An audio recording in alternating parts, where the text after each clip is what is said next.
नमः संस्कृताय विद्यार्थियों, आज हम कक्षा 6 की रुचिरा पुस्तक के 7वां पाठा बकस्य प्रतिकारा का अध्ययन करेंगे।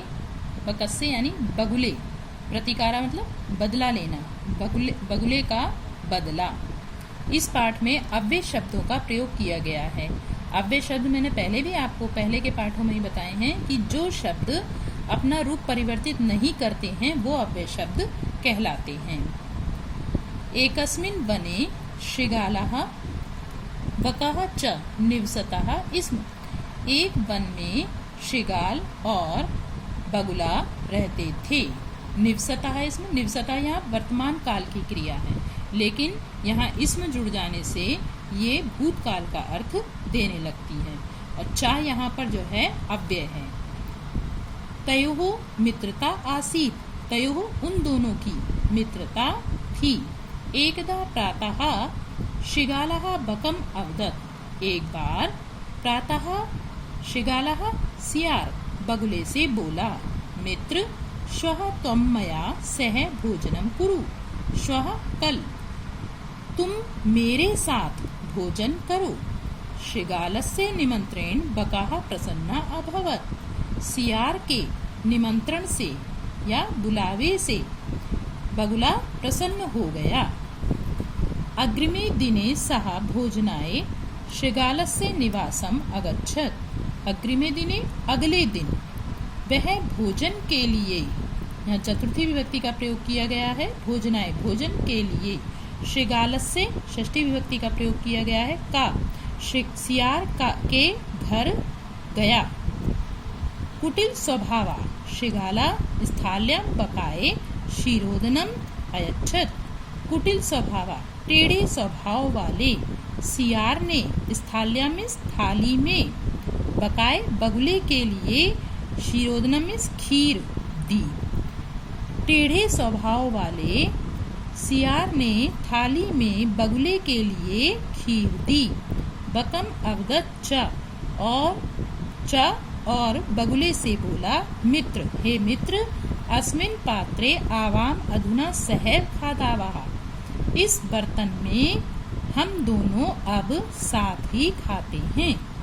भोजन काले बकस्य चंचु स्थालिताः भोजन ग्रहणे समर्था न अभवत्। भोजन के समय बकस्य बगुले की चोंच थाली से भोजन ग्रहण करने में समर्थ नहीं हुई। क्यों नहीं हुई? क्योंकि थाली फैली हुई थी, जैसा आप चित्र में देख रहे हो, और बगुले की चोंच लंबी है तो वो चोंच से उसकी डूब नहीं रही थी तो वो खा नहीं पा रहा था। अतः बकः केवलम क्षीरोदनम अपश्यत्, इसलिए बगुला केवल खीर को देखता रहा। शृगालः तु सर्वं क्षीरोदनम अभक्ष्यत्, सियार तो सारी खीर अभक्ष्यत मीन्स खा गया, ये भूतकाल की क्रिया है, खा गया। शृगालेन वंचितः बकः अचिन्त्यत्, सियार से ठगा हुआ, वंचिता मीन्स ठगा हुआ बगुले ने सोचा, यथा अनेन मया सह व्यवहारा कृता तथा अहमपि तेन सह व्यवहारिष्यामि। जैसा इसने मेरे साथ व्यवहार किया वैसा मैं भी उसके साथ व्यवहार करूंगा। भविष्य काल की क्रिया है ये।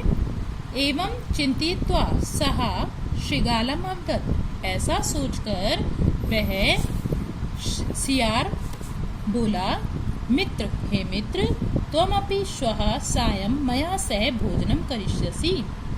हे मित्र, तुम भी श्वः कल शाम को मेरे साथ भोजन करोगे। बकस्य निमंत्रेण शृगाला प्रसन्ना अभवत्, बगुले के बुलाने से सियार प्रसन्न हुआ।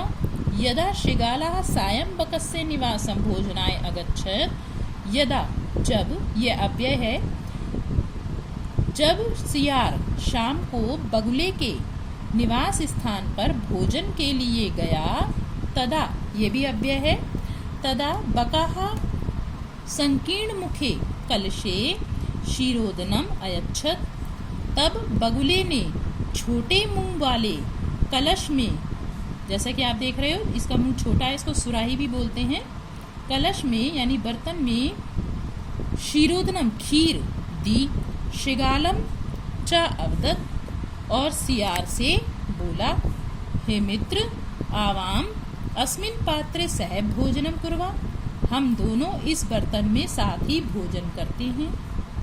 बकाहा कलशात चंचवा क्षीरोदनम अखादत, बगुला कलश से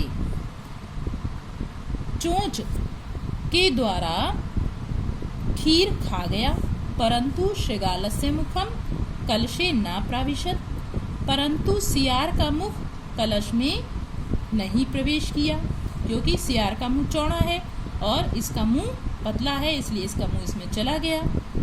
अतः बकाहा सर्वम क्षीरोदनम अखादत, इसलिए बगुला सारी खीर खा गया।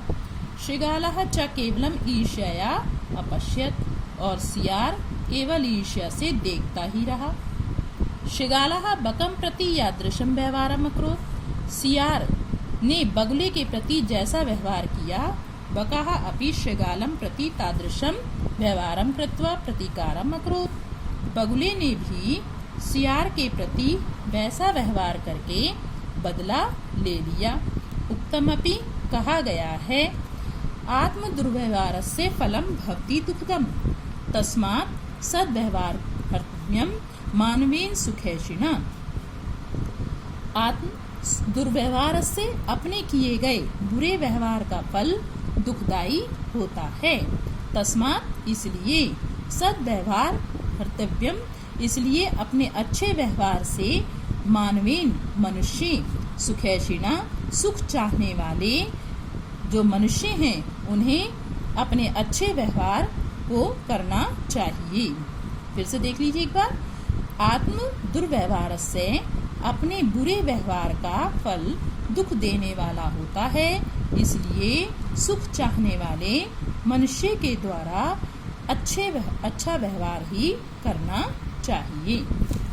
इसके शब्दार्थ देखते हैं। शृगाला सियार, बकाहा बगुला, आसीत था या थी, एकदा यह अव्यय है एक बार, अवदत बोला, श्वः आने वाला कल, आने वाले कल के लिए श्वः का प्रयोग किया जाता है और बीते हुए कल के लिए ह्यः का प्रयोग किया जाता है। तो यहाँ श्वः आने वाले कल के लिए प्रयोग किया गया है। कुरु करो, स्थाल्याम थाली में, अयच्छत दिया, संकीर्ण मुखे संकुचित मुख वाले या छोटे मुख वाले, या जैसे लिखा है तंग मुख वाले या छोटे मुख वाले। सहव सह धन एव, यहाँ वृद्धि संधि है, आ और ए मिलके आई हो गया है। साथ ही चंचू चोंच, स्थालीता थाली से, अपश्यत देखता था या देखती थी, अभक्ष्यत खाया या खाई, चिंतित्वा सोचकर, प्रतिकारम बदला, सद्व्यवहार कर्तव्यम अच्छा व्यवहार करना चाहिए, सुखैषिणा सुख चाहने वाले के द्वारा। अभ्यास कार्य देखते हैं। पहला प्रश्न है उच्चारणम कुरु, केवल इनका उच्चारण करना है आपको इन शब्दों का, तो उच्चारण कर लेते हैं एक बार। यत्र तत्र कुत्र अन्न अन्यत्र, यदा तदा कदा एकदा च, अपि अध्ये श्वः ह्यः प्रातः, अहर्निशम अधुना एव कुतः सायं। प्रश्न नंबर 2, मंजुषातः उचितम अव्यय पदम चित्वा रिक्त स्थानम पूरयत। मंजुषा से उचित पद को, अव्यय पद को चुनकर रिक्त स्थान भरने हैं। पहला है भ्रमणम स्वास्थ्याय भवति, घूमना स्वास्थ्य के लिए होता है। कब घूमना स्वास्थ्य के लिए अच्छा होता है? प्रातः, प्रातः भर देंगे यहाँ पर। सत्यम वद, सत्य बोलो, कब बोलो? हमेशा, सर्वदा। त्वम मातुल गृहं गमिष्यसि, तुम मामा के घर जाओगे, तो यहाँ पर हम भरेंगे कदा, तुम कब मामा के घर जाओगे। दिनेशः विद्यालयं गच्छति, दिनेश विद्यालय जाता है। अहम तेन सह गच्छामि, मैं उसके साथ विद्यालय जाता हूँ, यानी मैं भी। दिनेश तो जाता ही है, मैं भी जाता हूँ, तो आप ही भर देंगे यहाँ पर। विज्ञानस्य युगः अस्ति, विज्ञान का युग है। अधुना आज, विज्ञान अब विज्ञान का युग है। अद्य रविवासरा अस्ति, आज रविवार है। प्रश्न नंबर 3, अधोलिखितानां प्रश्नानां उत्तरं लिखत, नीचे लिखे हुए प्रश्नों के उत्तर लिखें। तो यहाँ पर हमने यहाँ प्रश्नों के उत्तर दिए हुए हैं। तो यहाँ प्रश्न से शुरू करेंगे इसे। शृगालस्य मित्रम कः आसीत्, सियार का मित्र कौन था? तो हम शुरू करेंगे शृगालस्य मित्रम, कहा की जगह लिखेंगे बकाहा, फिर यहाँ पे बका के बाद में लिखेंगे आसीत्। तो पूरा प्रश्न हो जाएगा शृगालः मित्रम बकाहा आसीत्। दूसरा है स्थालितः कः भोजनम न खादत, थाली से कौन भोजन नहीं खा पाया? तो स्थालितः शुरू करेंगे, फिर कहा की जगह लिखेंगे बकाहा, बकाहा भोजनम न अखादत। तीसरा है बकाहा शृगालाय भोजने किम अयच्छत, बगुले ने शृगाल के लिए, सियार के लिए भोजन में क्या दिया? तो आप लिखेंगे आंसर बकाहा शृगालाय भोजने, किम की जगह लिखेंगे क्षीरोदनम अयच्छत, यानी खीर दी। शृगालस्य स्वभावः कीदृशः भवति, सियार का स्वभाव कैसा होता है?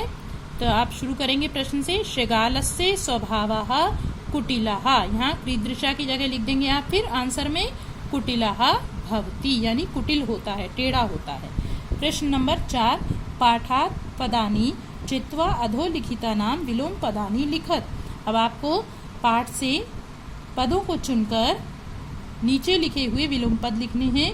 जैसे आपको उदाहरण दिया है, यथा शत्रु का मित्रम, तो सुखदम का क्या हो जाएगा दुखदम, शत्रुता का मित्रता, अप्रसन्न का प्रसन्न, यहाँ आ हटा देंगे तो प्रसन्न यानी खुश, शत्रु का यानी कि मित्र होता है, और सुखदम का दुख देने वाला। दुर्व्यवहारा का सद्व्यवहारा यानी अच्छा व्यवहार, सायं का प्रातः, शाम और प्रातः, इसका उल्टा हो जाएगा प्रातः। असमर्था यानी कि जो समर्थ नहीं है, और इसका उल्टा क्या हो जाएगा विलोम पद समर्थः। प्रश्न नंबर 5, मंजुषातः समुचित पदानि चित्वा कथां पूरयत। मंजुषा से, ये मंजुषा दी हुई है, इससे उचित पदों को प्रयोग करते हुए हमें ये कहानी पूरी करनी है। ये कहानी आपने पहले भी कौवे की पढ़ रखी होगी। एकदा काकाः पिपासिता आसीत्, एक बार कौवा प्यासा था। यहाँ से हम नंबर भी डाल रखे हैं मैंने, इनको यहाँ लिखते जाएंगे। सः जलम पातुम् इतस्ततः अभ्रमत्, वह जल पीने के लिए इधर उधर घूम रहा था। परम कुत्रापि जलम न प्राप्नोत्, परंतु कहीं भी जल प्राप्त नहीं हुआ। अन्ते सः एकम घटम अपश्यत्, अंत में उसने उसे एक घड़ा दिखाई दिया। घटे स्वल्पम जलम आसीत्, घड़े में स्वल्पम में थोड़ा जल था। अतः सः जलम पातुम् असमर्थः अभवत्, इसलिए वह जल पीने के लिए असमर्थ हो गया। सः एकम उपायम् अचिन्त्यत, उसने एक उपाय सोचा।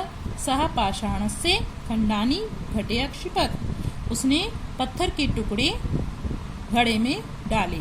एवं क्रमेण घटस्य जलम उपरि आगच्छत्, इस प्रकार क्रम से घड़े का जल ऊपर आ गया। काका जलम पीत्वा संतुष्टा अभवत्, कौवा जल पीकर संतुष्ट हो गया। परिश्रमेण एव कार्याणि सिद्ध्यन्ति न तु मनोरथै, परिश्रम से ही कार्यों की सिद्धि होती है, न केवल मनोरथ यानी मन के चाहने से। अब जो ये शब्द मैंने इसमें भर रखे हैं, इनके नंबर मैंने इसी कहानी के अनुसार यहाँ पर डाल भी रखे हैं। आप इनकी सहायता से इस कहानी को पूर्ण कर लेंगे। प्रश्न नंबर 6, तत्सम शब्दान लिखत। तत्सम शब्द लिखेंगे। बच्चों, तत्सम शब्द वो होते हैं जो संस्कृत भाषा में लिखे जाते हैं। यथा सियार, सियार का आपको दे रखा शृगालः। कौवा, कौवा को संस्कृत में बोलते हैं तत्सम शब्द होगा काकः। मक्खी, मक्षिका। बंदर, बानरः। बगुला, बकाहा। चोंच, चंचू। नाक, नासिका। तो आप देख रहे हो जो संस्कृत भाषा में लिखे गए हैं वो तत्सम शब्द कहलाते हैं।